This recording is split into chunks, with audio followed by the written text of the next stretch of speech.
Hello, my name is Holger Schünemann. I'm a medical doctor and guideline scientist at McMaster University. And hello, my name is Nancy Santesso. I work at McMaster University in Hamilton, Canada, as a guideline methodologist.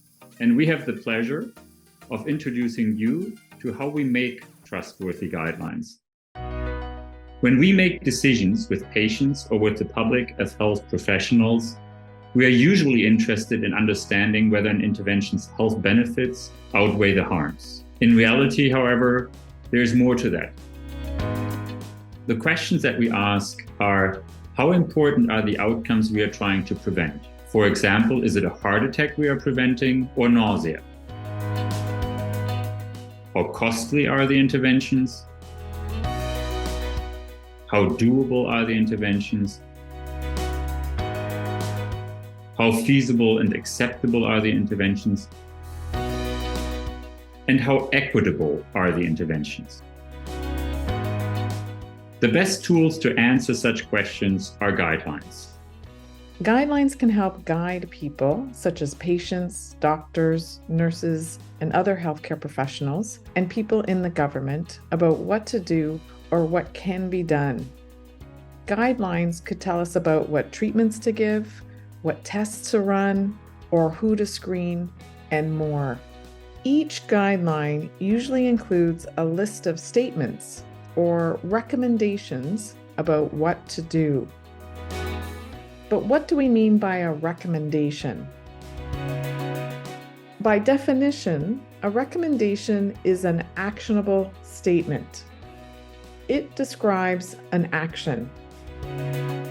For example, a recommendation could say levofloxacin or moxifloxacin should be included in the treatment of multi-drug resistant tuberculosis on longer regimens.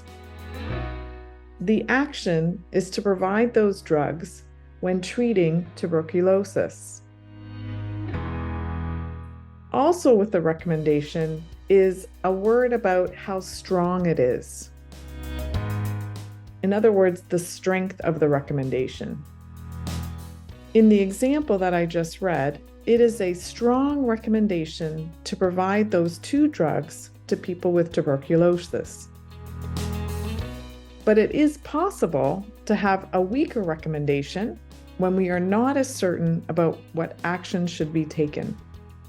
To note, recommendations in health are not just about medications to take. If you remember the time during COVID, there were recommendations about social distancing in public and recommendations about using rapid tests at home. So recommendations can be about many different topics, not just about treatments and drugs. Not only do guidelines include recommendations or these action statements, they also include some other information.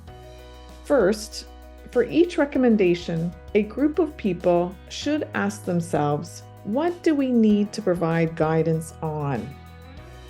And they will come up with a question, something like, for people with tuberculosis, should we give one type of medicine or a different type of medicine?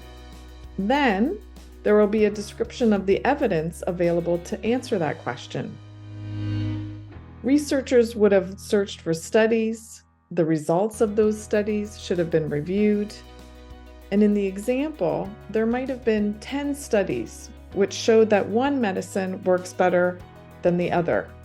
It had many benefits, or it has fewer harms. There might also be some evidence about whether patients were comfortable taking the medication, how much it costs, and more. Then also in a recommendation or guideline, we should have some information about how the group of people reviewed the evidence and about what they judged to be a benefit or what was a harm, and then how they came up with the recommendation.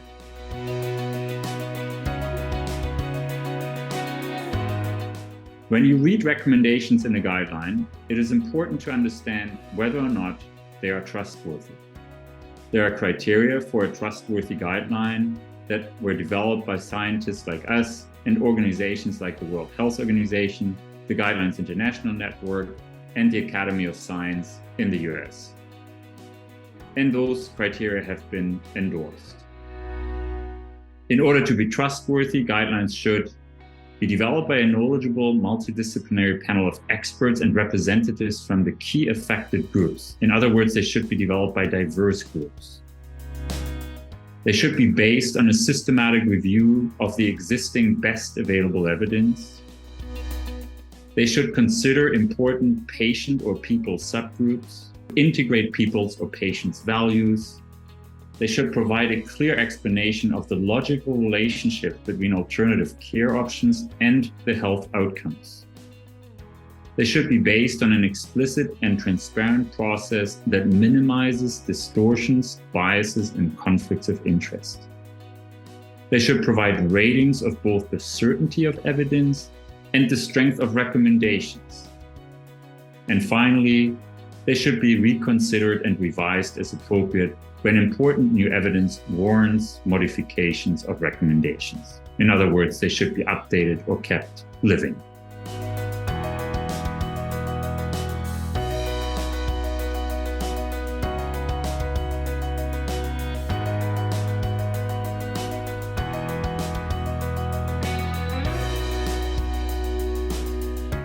I want to focus on point number 2, that recommendations should be based on a systematic review of the best available evidence.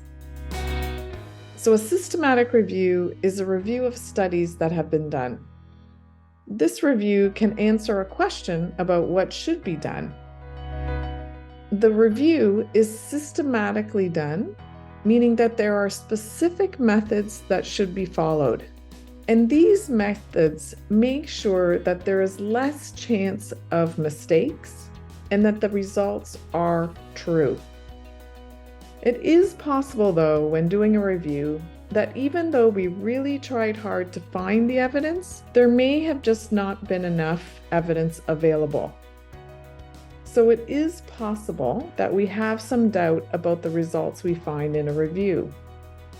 For example, to answer the question about what medicine to use for people with tuberculosis, we may have found 4 studies that showed that levofloxacin was just as good as moxifloxacin.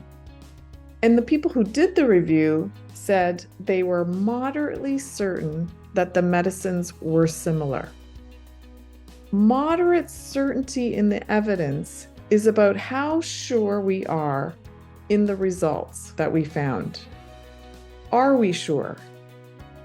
And also, how do we really decide on this sureness or certainty? Well, we have a system called GRADE that tells us how to decide on the certainty. GRADE is a standard in guideline development.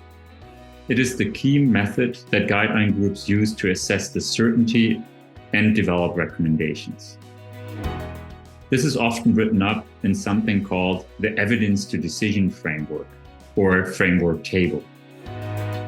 The GRADE Working Group was created in the year 2000 through the influence and work of many guideline organizations such as the WHO, NICE in the UK, the Centers for Disease Control and Prevention, and professional societies.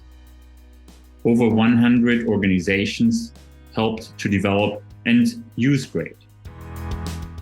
There are over 1,000 people across the world who work in the advancement of using GRADE methods.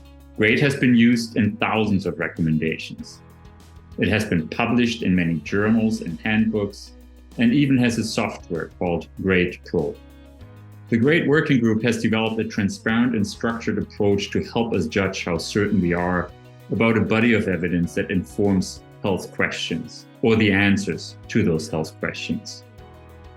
They have put forward a number of categories to assess whether or not we are sure about the evidence.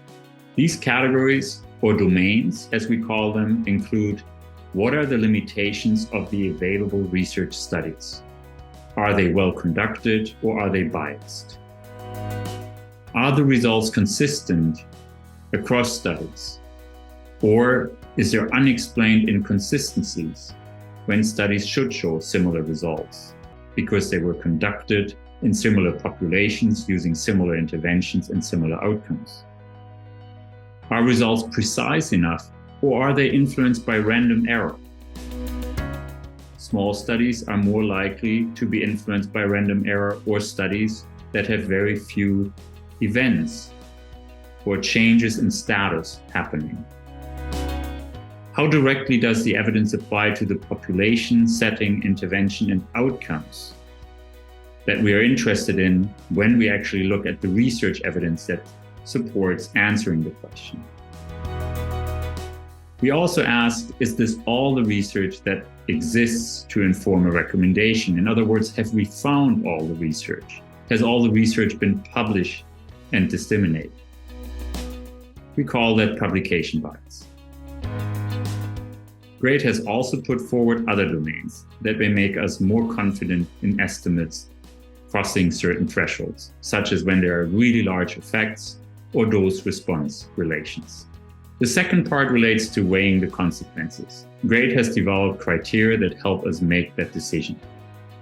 Questions we may ask include, are there more health benefits or harms? But MacGRADE also deals with, is there any influence of equity, or is the intervention providing enough equitable benefits to everybody? We ask what happens to resources, and we ask if the intervention is acceptable and feasible. In summary, guidelines contain recommendations about what action patients, healthcare professionals, and government should take. Guidelines and recommendations should be made using specific standards so people will trust them. One standard is making sure that people writing the recommendation take into account many factors, such as benefits and harms, costs, and whether it is acceptable to patients and the public. Guidelines also include other useful information, such as evidence, to help people make decisions about health. That evidence should be provided, but also how certain we are about that evidence should be described. How are guidelines made? This picture shows a diagram of the guideline production process we follow, and it is followed globally by many guideline developers. It is based on what we call the Guidelines International Network and McMaster University checklist or tool for guideline development. The process begins with different groups, including the guideline development group that issues the recommendations, technical experts involved in its development, such as teams that synthesize the best available evidence, an oversight committee, and consumers and collaborators and partners and other interested groups that provide important insights, and by identifying individuals who take part in these groups. Once we create the groups and collect conflict of interest statements or declarations of interest from each member, the groups work together to develop the recommendations in the guidelines. In general, we follow 9 steps when developing recommendations. We set priorities. We select topics for the guidelines. For instance, is it about diagnosis or screening about a condition? We generate healthcare questions that are answered by recommendations using the so-called PICO format by defining the population, interventions, comparators, and outcomes of interest. We then summarize using explicit methods the best available evidence. We judge the quality, strength, or certainty of the evidence. These are similar terms for the same concept. We then develop recommendations and determine their strength, and develop the wording of the recommendations to ensure that they are optimally understood. We then report and seek approval for these recommendations, and guidelines should also be disseminated or shared, implemented, evaluated, and updated as necessary. What's really important is that all processes and decisions made during the guideline development process are documented. Following these explicit and transparent processes will ensure that guidelines are consistent with the best international standards and help the people who are affected.